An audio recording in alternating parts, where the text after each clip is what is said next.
If I may, I would like to tell you a true story. A story about a house that had a bad room, what they call in Ireland a bad room. It had an atmosphere.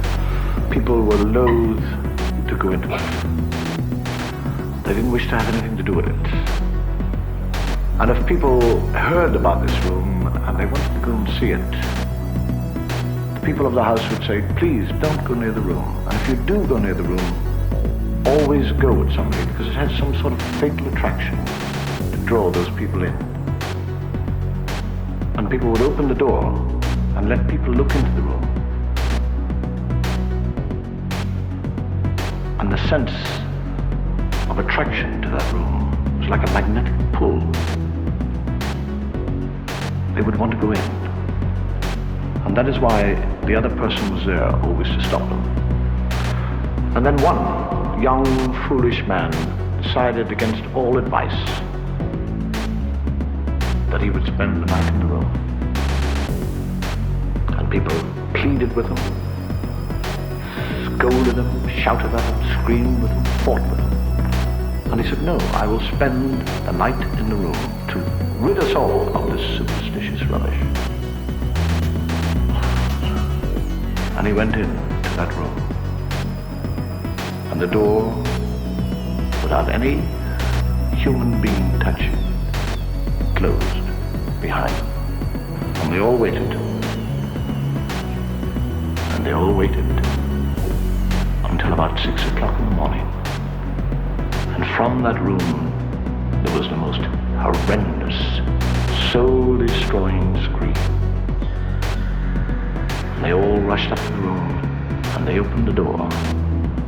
And there was nothing there at all.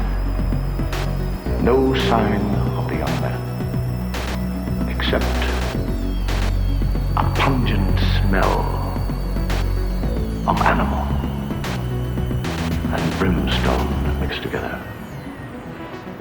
And the story was printed in the paper and people came to hear about it. And eventually it got to the ears of one of the great Jesuits, who was an exorcist. And he decided that he would go to this room and he would attempt to exorcise this evil, this presence, this prince of darkness, whatever it might be, was in that room. And again the people pleaded. They said no, and said, no, I shall do it. And he arrived, entered the room, and the door closed behind him. And the people sat downstairs by a fire, and they waited. And the clock, this large grandfather clock, ticked away the time, quietly. And from upstairs they could hear the priest praying. They could smell the incense.